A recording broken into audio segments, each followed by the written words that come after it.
Produce అవుతున్నటువంటి pharmaceutical products లో మన స్టేట్ 1/3 30% మనదే షేర్ ఇంటర్నేషనల్ గా.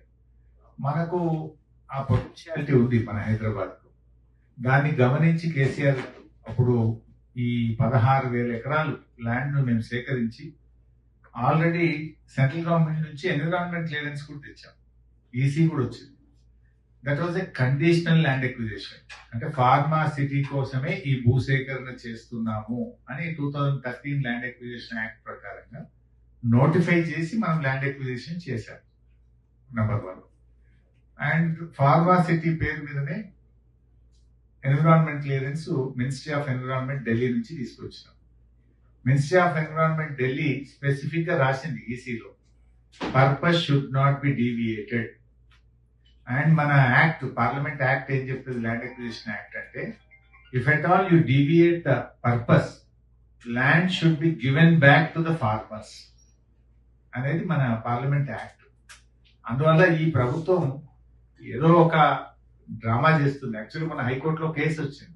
కేసు వస్తే ఏమి ఇచ్చింది తెలుసు, government affidavit no no no we're continuing the Pharma City అంటున్నారు. హైకోర్టుకు చెప్పాల్సి వస్తే అఫిడవిట్ లో we have not cancelled the pharmacity, we are continuing the pharmacity అంటున్నారు. బయట మాట్లాడితే 4th సిటీ, ఎక్కడ ఉందిరా 4th సిటీ అంటే ఫార్మాసిటీ 4th సిటీ, వేరే ల్యాండ్ అయితే లేదు, వేరే ఎక్విజిషన్ లేదు. కోర్టుకు వచ్చేసరికి we're continuing, we're going ahead with Pharma City అంటున్నారు. అందువల్ల టెక్నికల్ గా వాళ్ళు చేయలేరు. ఇప్పుడు ఏంటంటే కొద్దిగా ఒక జిమ్మిక్స్ లేదా ఫార్మాసిటీకి వీ నీడ్ ఇన్ఫ్రాస్ట్రక్చర్, ఫార్మాసిటీ వచ్చినప్పుడు అక్కడ ఎడ్యుకేషన్ ఉండాలి, ఫార్మాసిటీ వచ్చినప్పుడు అక్కడ హౌసింగ్ ఉండాలి, ఫార్మాసిటీ వచ్చినప్పుడు బేసిక్ నీడ్స్ ఉండాలి అనే పేరు మీద ఇవన్నీ తెచ్చే ప్రయత్నం చేస్తున్నారు. కానీ అది 75 ఉండి ఇది 25 ఉండాలి. కానీ వీళ్ళు 25 ఫార్మా పెట్టి 75 దీన్ని తీసుకొస్తామని ఒక రియల్ ఎస్టేట్ వ్యాపారం చేద్దామని ఆలోచన చేస్తా ఉన్నారు. రేపు బీఆర్ఎస్ వచ్చిన తర్వాత వీళ్ళ ఫ్యూచర్ సిటీ, గీచర్ సిటీ అన్ని రద్దు చేస్తాం, అక్కడ యాజ్ ఇట్ ఈస్ ఫార్మా సిటీని రిస్టోర్ చేస్తాం.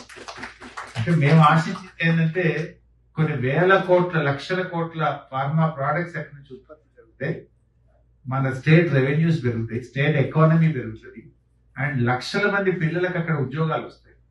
అన్ఎంప్లాయ్మెంట్ ఇష్యూని కూడా మనం స్టార్ట్అవుట్ చేసుకోవచ్చు. అటు ఎంప్లాయ్మెంట్, అటు స్టేట్ ఎకానమీ రెండు కూడా మనం దృష్టిలో పెట్టుకొని ఇండస్ట్రీ మన దగ్గర నుంచి వేరే రాష్ట్రాలకు వెళ్ళొద్దు. ఇప్పుడు ఏమైంది, like Gujarat, Andhra Pradesh, they are trying to attract the pharma industry. మనోళ్ళే పోయి మన హరబిందో, మన రెడ్డి ల్యాబ్స్, మన హెట్రో వీళ్ళే పోయి ఇప్పుడు ఒకటి ఆంధ్రప్రదేశ్ లో పెడుతున్నారు, ఒకటి గుజరాత్ లో పెడుతున్నారు. వీళ్ళు అక్కడికి వెళ్ళొద్దు, మన దగ్గరనే పెట్టాలి. మనం వాళ్ళకు ఫ్రెండ్లీ గవర్నమెంట్ గా వాళ్ళకి సపోర్ట్ చేద్దాము. ఏ ఫార్మా ఇండస్ట్రీ కూడా మన స్టేట్ నుంచి పోవద్దు, ఎక్స్పాన్షన్ కూడా మన దగ్గర రావాలని ఒక విజన్ తో మనం చేసినాము. కానీ ఎక్కడ ఇది బీఆర్ఎస్ కు పేరు వస్తుందనో, లేదా ఇక్కడ మాకేమి రియల్ ఎస్టేట్ చేస్తే ల్యాండ్స్ ను పంచి పెడితే మాకేదో బ్యాక్ ఎండ్ లో బెనిఫిట్ ఉంటుంది అనే కోణంలో ప్రజెంట్ గవర్నమెంట్ పనిచేస్తా ఉంది. బట్ వాళ్ళు ఏం చేసినా అది నడవదు. ఇది నా మాట కాదు, ఇది parliament act, Indian parliament act. If you deviate the purpose of land acquisition, then the land should go back to the farmers. అందువల్ల అది జరగదు. వాళ్ళు ఏ ప్రయత్నం చేసినా అది నిలబడదు. ఆల్రెడీ 2.5 years అయిపోయింది, ఇప్పటిదాకా అక్కడ జరిగింది ఏం లేదు. లాస్ట్ 1 year అయితే ఎట్లాగో ఎలక్షన్ ఉంటుంది. సో డెఫినెట్ గా అక్కడ మళ్ళీ ఫార్మా సిటీని పునరుద్ధరిస్తాం.